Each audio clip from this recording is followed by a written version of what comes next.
Dzień dobry, kochani. Jak miło Was widzieć wszystkich na czacie. Mamy czwartek, a więc już prawie weekend. Z tej strony Mateusz Lech oraz Paweł Jeżowski. Dzień dobry. Pawle, zaczynamy. Zaczynamy. Słuchajcie, pierwsza informacja będzie dotyczyła naszych patronów, osób, które nas subskrybują. Wielka prośba, jeżeli oglądacie, a nie subskrybujecie, brakuje nam już niewiele do 20 000, a jest to przystanek do 100 000. Prośba o rozpoczęcie subskrypcji. Nam to pomoże, Wam to pomoże, będzie łatwiej znaleźć nasze materiały i codziennie nie przegapicie informacji prosto z Rosji.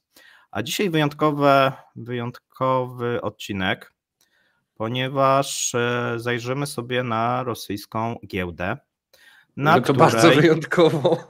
Codziennie na której rosyjski rubel umacnia się o 3%. Możecie pisać, dlaczego on się umacnia, a ja sobie w tym momencie przeczytam pogodę. Jeżeli chodzi o obszar syberyjski, to nadal mamy jeszcze tak przez 2-3 dni, będziemy mieli piękną, słoneczną pogodę, temperatury dochodzące nawet do 20 stopni, dużo słońca, jeżeli chodzi o Czytę, jeżeli chodzi o Barnaul, no tu troszeczkę zimniej, natomiast no w Irkucku 18 stopni, no to bardzo ciepło, jak na tą porę roku, no przypomnijmy, mamy w tym momencie październik, no gorzej już mamy w Moskwie, dzisiaj będzie deszczyk, no i oczywiście na północy niefajna pogoda w Norylsku i w Murmańsku, około 0,1 stopni. No i tutaj mamy dobrą odpowiedź, prawie dobrą odpowiedź, pan Marcin Skwarczyński, nakaz sprzedaży dobrowolnej. Mamy, słuchajcie, 11 października nowy dekret Putina, rekordowe wzmocnienie rubla i to wszystko dzięki Putinowi, znaczy jego mądrości i tajnemu dekretowi dotyczącego kontroli kapitału, no i nakazowi sprzedaży walut. 11 października Władimir podpisał dekret wprowadzający obowiązkową sprzedaż zysków z wymiany walut dla ograniczonej liczby firm. Nie jest znana liczba tych firm, nie jest znana w tym momencie ile procent i jak ma zostać to przeprowadzone. Został podpisany tylko dekret. Z dekretu wynika, że ten nakaz będzie obejmował aż 43 grupy przedsiębiorstw, głównie z branży paliwowo-energetycznej, ale też hutnictwo żelaza i metali nieżelaznych, przemysł chemiczny, drzewny oraz uprawa zbóż. No czyli tak z grubsza no ten największa część eksportowa. Zgodnie z dekretem Putina przez okres 6 miesięcy dla niektórych firm wprowadza się obowiązkową sprzedaż dochodów z wymiany walut na rynku rosyjskim. Ich wielkość i terminy będą ustalane przez rząd. Wprowadza się również obowiązek przekładania przez poszczególne przedsiębiorstwa harmonogramów zakupu i sprzedaży walut obcych na rynku krajowym, nie tylko Bankowi Rosji, ale Federalnej Służbie Monitoringu Finansowego. Upoważnieni przedstawiciele Federalnej Służby Monitorowania Finansowego będą działać w poszczególnych firmach w celu sprawdzenia zgodności działań z zasadami regulacji walutowej. Przypomnijmy, że rząd do tej pory zaprzeczał konieczności powrotu surowych norm dotyczących obowiązkowej sprzedaży dochodów walutowych. Bank Centralny jeszcze na ostatnim posiedzeniu w Dumie Państwowej miał nadzieję, że kurs walutowy zostanie ustabilizowany przez ich środki polityki pieniężnej. Regulator zauważył, że eksporterzy sprzedają ostatnio wystarczającą ilość waluty na rynku krajowym bez surowych ograniczeń. Według najnowszych danych Banku Centralnego we wrześniu sprzedaż zysków walutowych przez największych eksporterów wzrosła o 27% w porównaniu z sierpniem, a zmienność kursu została zmniejszona o połowę. Natomiast jeżeli popatrzymy na wrześniowy średni kurs, no to niestety był słaby, a więc tutaj bank centralny się nie obronił. Według szefa Centrum Badań nad Ekonomią Polityczną Wasylija Kołtaszowa sytuacja z osłabieniem rubla, ta wcześniejsza, była obrzydliwa, ponieważ była to nieekonomiczna dewaluacja. Spadek kursu walutowego spowodowany był jedynie brakiem zaufania do rubla i działaniami spekulacyjnymi. W związku z tym Kołtaszow uważa, że decyzja o sprzedaży zysków z wymiany walut przez eksporterów jest absolutnie słuszna. No i fajnie. Słuchajcie, taka mała uwaga ode mnie. Dzisiaj jeszcze mogę troszeczkę się przycinać, bo widzę, że coś mnie wiesza, natomiast od jutra już będę na stałym łączu, więc powinien ten problem się rozwiązać, gdyby się pojawił. A spróbujmy przeczytać wiadomość. I mamy informację tą, którą zamieściłem na miniaturze, czyli coś dla nauczycieli. Według badania przeprowadzonego przez międzyregionalne związki zawodowe nauczycieli, w zdecydowanej większości regionów młodzi nauczyciele otrzymują wynagrodzenie poniżej płacy minimalnej. Wynagrodzenie kadry nauczycielskiej z wyższym wykształceniem, ale bez doświadczenia, w 40% obwodów kraju nie przekracza połowy płacy minimalnej. Wynosi od 3420 do 9580 rubli. To wychodzi, słuchajcie, jakieś 400 zł. Tak, dobrze słyszycie, 400. W 39% obwodów wynagrodzenia wahają się od 50 do 75% płacy minimalnej, co oznacza od 9700 rubli, mniej więcej tak jest w obwodzie kurskim, do 14 000 rubli w Tomsku. 14 000 rubli to słuchajcie, to jest 600 na polskie, 600 zł miesięcznie. Mimo deklaracji rządu większość nauczycieli nadal otrzymuje wynagrodzenie poniżej płacy minimalnej. Programy takie jak Nauczyciel Zemstwo czy wsparcie dla młodych specjalistów nie zmieniają znacząco sytuacji. Organizacja podkreśla, że aby poprawić sytuację w rosyjskiej edukacji, pensje nauczycieli nie powinny być niższe niż 2 regionalne płace minimalne, a mają 40-50%, więc jest naprawdę duży rozdźwięk, a podstawowa część wynagrodzenia powinna wynosić co najmniej 90% najniższej krajowej. I słuchajcie, co to powoduje. W Rosji brakuje młodych nauczycieli, a udział nauczycieli w wieku 20-30 lat stanowi zaledwie 10% całkowitej kadry nauczycielskiej.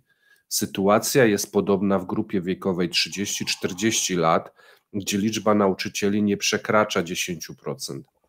W 2021 roku minister edukacji podał, że średni wiek nauczyciela wynosi 45-47 lat. Według prognoz Rosyjskiej Akademii Nauk do 2029 roku w szkołach będzie pracować nie więcej niż 6% nauczycieli poniżej 30 roku życia. Niedobór młodych nauczycieli ma także wpływ na ogólny niedobór nauczycieli w niektórych dziedzinach. I słuchajcie, takie rzeczy jak matematyka i fizyka, w rosyjskich szkołach 43% wakatów dla nauczycieli matematyki, 22% dla nauczycieli fizyki pozostaje nieobsadzonych. Oznacza to, że brakuje prawie połowy nauczycieli matematyki, jakich potrzeba. To wyzwanie dla systemu edukacyjnego, ponieważ w przyszłości może zabraknąć kadr, które zastąpią te odchodzące na emerytury. No i co powiecie, moi mili, jak tam ma być lepiej, skoro nawet tabliczki mnożenia za chwilę nie będzie miał kto uczyć? Paweł, chciałbyś coś dodać? No, że w Rosji nie są potrzebni nauczyciele. No okej. No ale wiesz, to jest troszeczkę hardcore, nie? Jeżeli... Spoko, ale słuchaj, jeżeli kadra 20-30 lat to tylko 10% i 30-40% to kolejne 10%, no to 80% nauczycieli jest od 40 lat wzwyż. no to bardzo słabo wróży. To już ci się nie nadają na front, to tych młodych trzeba wysyłać na front. Tych młodych trzeba wysyłać, no i jak to będzie, i w ogóle wiesz, idziesz jako młody i dostajesz 400, nie? No jakby nie przeliczać siły nabywczej, no to jest jakaś tragedia. No ale jak pójdą na front, dostaną więcej, więc tutaj myślę, że kierunek jest jasny, no i jak gdyby władza też pokazuje, gdzie są priorytety, no bo jeżeli popatrzymy na tegoroczny budżet, a na przyszłoroczny, no to widzimy, tutaj sporo też pytacie się odnośnie tego rubla, jak to wygląda i czy ten rubel się będzie teraz osłabiał, czy będzie się umacniał. No wydawało mi się, że to jest dosyć taka jasna informacja, no bo mamy kontrolę w tym momencie kapitału. Natomiast skoro częściowo dla Was nie jest jasne, to piszcie, czy nie chcielibyście dodatkowego komentarza. Moglibyśmy go nakręcić, myślę, że w piątek, bo już będzie rozporządzenie rządu, ponieważ rząd dostał 24 godziny na opracowanie szczegółów. To też jest takie fajne. Putin zadekretował, tak szybko, że teraz ma być kontrola, a oni mają 24, żeby wszystkie szczegóły i wyznaczyć, które firmy zostaną objęte, jaki procent i jak ci komisarze walutowi, no bo już tam jest taka nazwa się ukuła, komisarze walutowi będą w tych firmach działać, no bo przy każdej firmie będzie przyzakładowy komisarz walutowy, który będzie sprawdzał, nie? Czy odpowiednia ilość walut została sprzedana, czy też nie. Być może będzie miał jakieś takie, wiesz, możliwości, powie, a tutaj sprawdziłem, pani tam Wiera, tutaj za mało, proszę jeszcze tam dosypać, nie?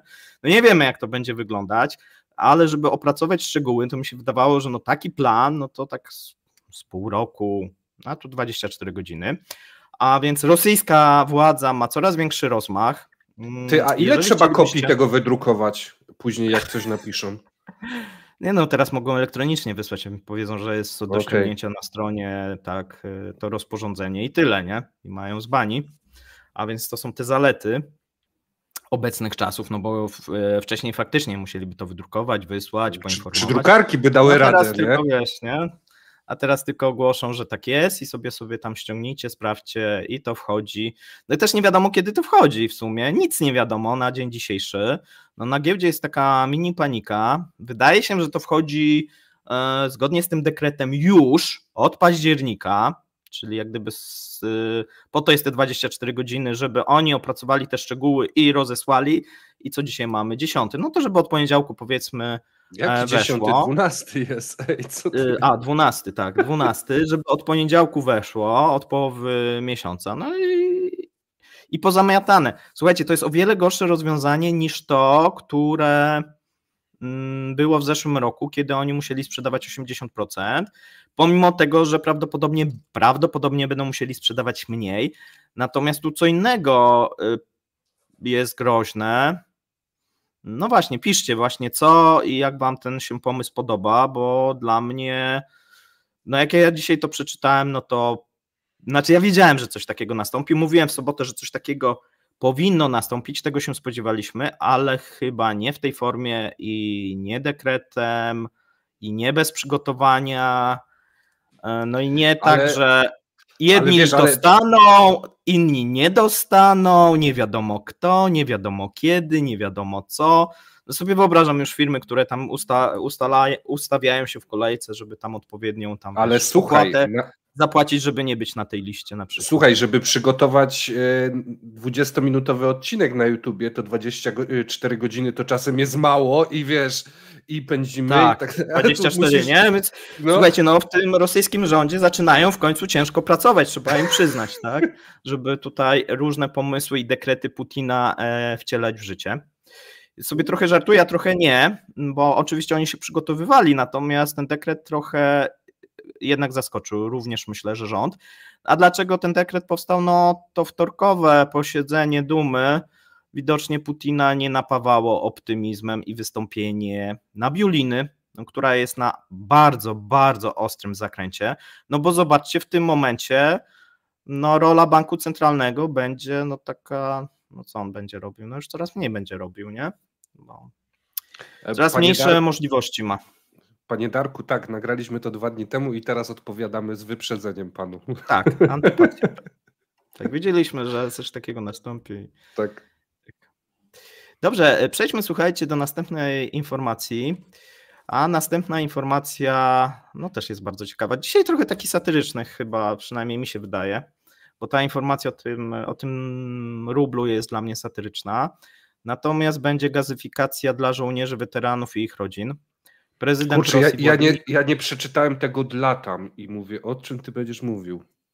Dobra, gazyfikacja żołnierzy, weteranów i ich tak, rodzin. nie. Tak było w oryginale, ale zmieniłem, żeby tutaj mnie nie posądzono. Okay. Tak? Nie wiem, bo tutaj chyba Komirsar sobie zażartował, było też na RBK i tak dalej. A o co chodzi? Prezydent Rosji Władimir Putin zaproponował przyznanie dotacji uczestnikom operacji wojskowej, czyli w wojnie na Ukrainie i im i ich bliskim w ramach programu gazyfikacji społecznej. Według niego lista odbiorców dotacji będzie obejmować również osoby niepełnosprawne z pierwszej grupy i ich rodziny, które wychowywują niepełnosprawne dzieci. To chyba jest jakiś błąd, no bo rozumiem, że i tych, natomiast no tak było gdzieś tam w oryginale, już zostawiłem. Według głowy państwa obecne władze rosyjskie rozpoczęły już dopłaty do zakupu sprzętu gazowego i prowadzenia prac na działce w wysokości do 100 000 rubli na gospodarstwo domowe. Jak wyjaśnił Władimir Putin, z tej możliwości skorzystały już 52 000 Rosjan. Proponuje rozszerzyć listę obywateli, którzy mogą dostać dotacje na urządzenia gazowe i ich instalacje, a mianowicie włączyć do tej listy uczestników specjalnej operacji wojennej i członków ich rodzin, a także osoby niepełnosprawne i osoby, rodziny wychowujące niepełnosprawne dzieci. Tak powiedział Putin podczas swojego wystąpienia na rosyjskim Tygodniu Energii. Program społecznej gazyfikacji, przypomnijmy, miał zostać ukończony już na koniec 2022 roku, ale z obiektywnych względów nie został. Gazyfikowane są nie tylko te działki, na których domy są zarejestrowane, gazyfikowane są tylko te działki, na których domy są zarejestrowane w rejestrze katastralnym, a właściciele mają dokumenty potwierdzające własność. Czyli tu już jak gdyby mamy pewne ograniczenie. No i druga rzecz, która tutaj się rzuca, że to jest jak gdyby był ten rosyjski tydzień energii, no można było spodziewać się jakichś tam inwestycji, jakichś informacji, nie wiem, tam Siła Syberii 2, czy tam jakieś inne. No a tutaj mamy, to jak gdyby też pokazuje skalę zacofania też, no bo... Wiesz co, i zacofania i tej mentalności rosyjskiej, co jest jak gdyby priorytetowe i co jest istotne. Bo nam się wydaje, no taka informacja, no sorry, tak, no ale że tak, że gaz ci podłączą i że teraz weterani mogą.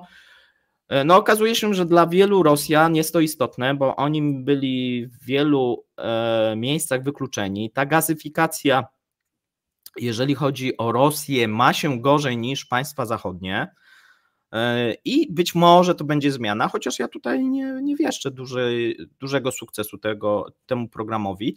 Dlaczego? Dlatego, że gazyfikacja szczególnie tych obszarów podmiejskich i wiejskich, no dla Gazpromu będzie bardzo kosztowna i właśnie dlatego nie została ukończona do końca roku 2022 zgodnie z tymi planami. Nic nie zostało wykonane zgodnie z tymi planami, no bo oni na to nie mają pieniędzy, a to pochłania dosyć duże koszty. W każdym kraju to pochłania, tak? A w Rosji tym bardziej. A słuchaj, a kto będzie ponosił te koszty? Gazprom? Gazprom. No to nie ma kasy na tą inwestycję. No ale jest dekret Putina. No nie, dobra. Tam nie ma jakiejś specjalnej puli, jest dekret, że teraz Gazprom musi podłączać dodatkowo, tak, jest program, natomiast no głównie kasa ma iść od Gazpromu. No okej. Zobaczymy jak będzie. I słuchajcie... Bo to wiesz, bo to są jak gdyby dwie części. Jedna część to jest to, że oni dostają, żeby sobie kupić jakieś tam rzeczy, nie wiem, tam kuchenkę, jakieś do instalacji, jakieś przyłącze i tak dalej, ale Gazprom przecież musi doprowadzić tą ostatnią milę. No tu są koszty, a nie, że ktoś sobie tam kupi, wiesz, jakieś tam nie wiem, może zalicznik, tak? Będzie musiał zapłacić gazowy. Tak. No roboty te ziemne, czy nawet jeżeli rury idą tam na górze, bo u nich tak po wioskach idą koszty, górą, tak, a nie tam, to są koszty. Słuchajcie, minęło 20 minut, a obiecałem, że wczoraj na Twitterze, że podam wam dalszy ciąg afery Simonianową. I to dosyć nietypowe, że na poważnym cepie będzie kontynuacja historii, którą opowiadał Paweł na naszym wtorkowym satyrycznym programie. Jeżeli ktoś nie widział tego satyrycznego, to odsyłamy, bo myślę, że było dosyć zabawnie. Natomiast wygląda sprawa tak. Posłanka Dumy Państwowej z terytorium Altaju, Maria Prusakowa, nagrała wiadomość wideo do redaktor naczelnej Russia Today Margarity Simonian, żądając przeprosin za propozycję zdetonowania bomby atomowej nad Syberią. Margarita stwierdziła, że aby nie dopuścić do tego, aby dzieci miały w szkole wśród rówieśników kompleksy z powodu braków gadżetów, w zasadzie można wysadzić taką bombę termojądrową nad Syberią i po prostu uszkodzić wszystkie elektroniczne urządzenia na całym świecie. I no to spowodowało wielki sprzeciw posłanki Dumy z terytorium Altaju. Ona powiedziała, że w zasadzie rozważania możliwości wybuchu termojądrowej bomby nad Syberią, my Syberyjczycy przyjęliśmy to jako głęboką zniewagę. Przypominam, Simonian, że mieszkańcy regionu w poważny sposób przyczynili się do zwycięstwa w Wielkiej Wojnie Ojczyźnianej, dlatego powinniście przynajmniej przeprosić mieszkańców całej Syberii.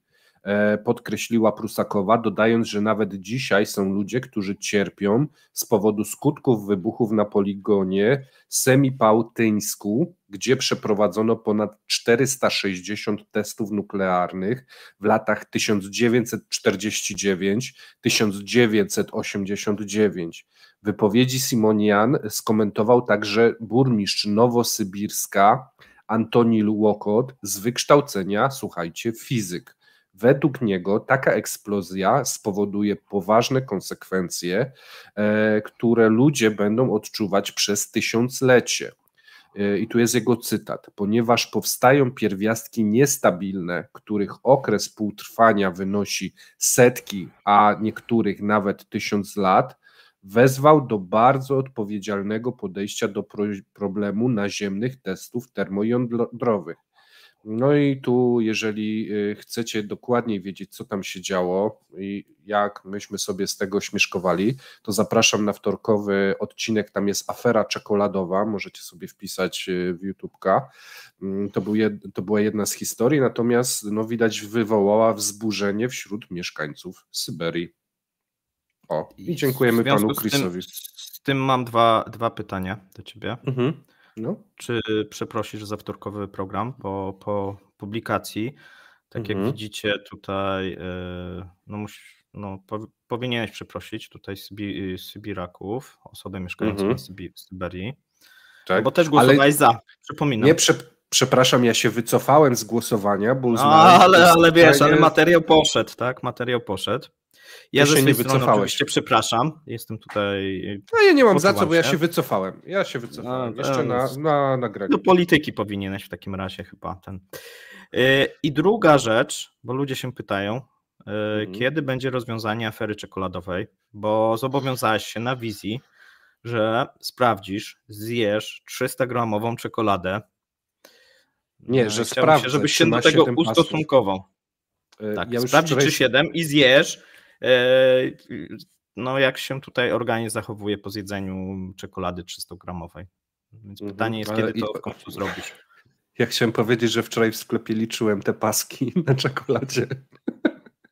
Ale dobra, ale o tym to myślę, że we wtorek. W tym momencie dziękujemy serdecznie. I pamiętajcie, czwartek to już taki mały piątek, więc już bliziutko. Trzymajcie się, miłego dnia. Miłego. Cześć.